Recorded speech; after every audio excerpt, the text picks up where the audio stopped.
Hello and welcome to another edition of Ask Us a Question. Today's question that we want to address has come to us in multiple different ways. What must I do to be saved? How do I get saved? What do I got to do to go to heaven? What is heaven? What is eternal life? All these questions are kind of the same thing and are intertwined together to ask, what's coming after I die? 2,000 years ago, a rich young ruler asked Jesus the same question. He posed it to him like this: "Good teacher, what must I do to be saved?" And Jesus looked at him and replied and said, "Why do you call me good? There's none good but God alone." What Jesus was saying by this answer was that, are you acknowledging me to be God? And if you're not, why are you asking a man this question? You see, these questions belong in the purview of God. Man can't address these questions, really. We can tell you what God said, or we can point to a way, or we can have theories and ideas, and there's thousands of those out there. But we want to address this issue from God's point of view. We want to take the time to see what God has to say for himself about it. And in doing so, we have to identify God as he identifies himself, the way he has revealed himself. So we want to tell the whole picture. We just don't want to provide an instant answer or something you could put on a refrigerator magnet or a bumper sticker. God has always existed from beginning of time, or time as we know it, or whatever form or science we need to try to explain that. God always existed. And there was a time when God existed when there was nothing else. There was no heaven, no earth, no angels, no other beings. Whatever is here has come and went. There was a time when there was nothing but God. And God was satisfied and complete with himself. And what I mean by that, God didn't need anything. God didn't create us because he needed something. God didn't create us in order to have someone explain something to him. God has never needed an explanation. No one has ever taught God anything, and no one has ever revealed anything to God. God is all-knowing and all-powerful and transcends life and understanding as we know it. God did not need to create man or the earth or anything there that we see, but he did by his own free choice. And God created the heavens and the earth, and he made the trees and the grass and the fields and all that we see about us, the stars in the heaven. And when he had created all these things, he looked at them and said, "It is good."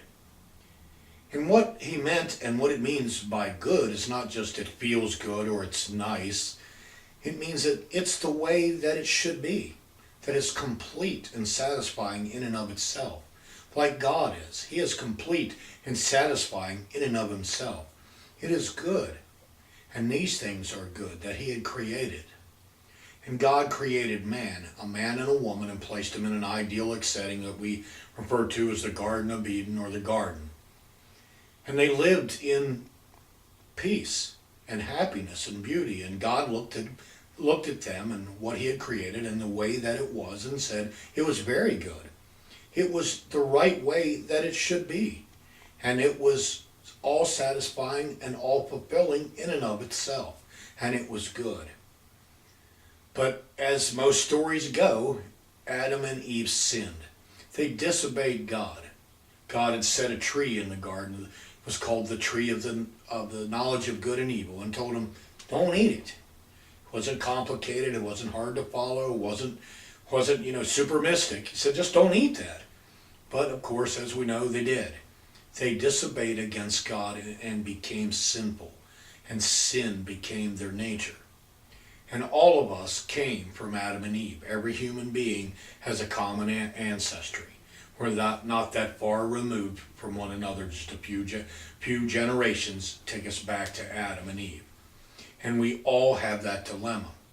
I don't think we have to belabor that part very much, because if we look at our own society, our own world history, our own history within our own nation or our own families, we see evil, deceit, lies, distortions, and every type of thing that you can imagine. Any parent who has raised a child will tell you the child is born with a natural inclination to do wrong. He's bent on evil. He's harmful to himself and to others if he's not corrected and raised properly.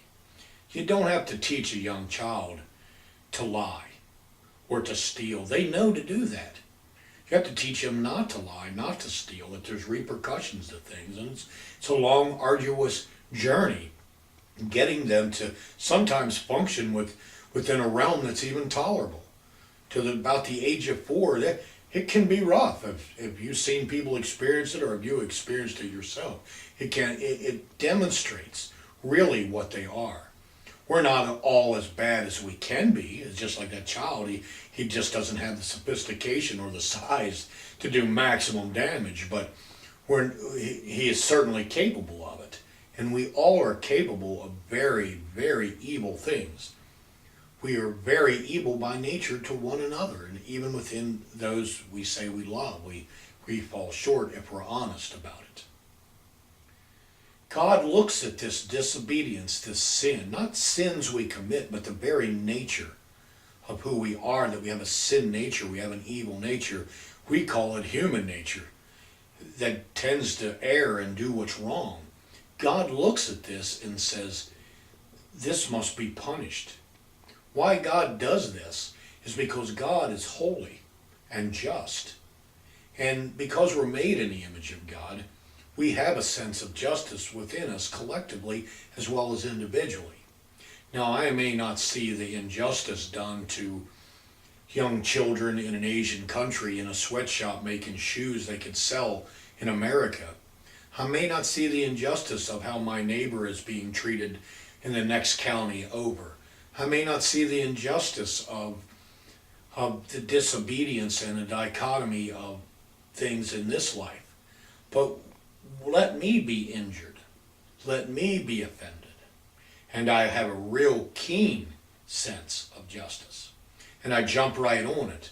In other words, I may not notice or feel that much sympathy for a guy across town whose house was broken into. But if mine's broken into, I want immediate justice. If someone would come into my home and lie to me and to my family, and I became aware of it, I would want justice immediately. But unlike God, I may not see the injustice that I do by lying to someone else, by stealing from someone else in various forms, whether it be time or treasure. You see the difference between us and God, that He is holy. There is no charge we can bring against Him. And since God alone is good, complete and self-satisfying in Himself, and good, there is no charge or disparity in His judgment. In other words, there is no backlash to God for His judgment. He is right in His judgment of us. We may be right in the judgment of someone who has done something wrong. We want justice for the criminal who is raped, robbed, and stolen. But what shows our lack of holiness, our lack of goodness, is that we really don't want justice for the sins or the evil that we commit. There lies the difference. And because God is just and holy, He must punish sin. And He cannot let it just slide, as some would kind of have us believe. God must deal with this. His righteousness, His holiness, His being good demands that there is a penalty to be paid. And His wrath will be poured out on this world and on individuals. There is a judgment day coming. There is a hell. There is a day of accountability. God is holy and just and must punish the evil that we have done, individually as well as collectively. For us, that presents itself with a real dilemma.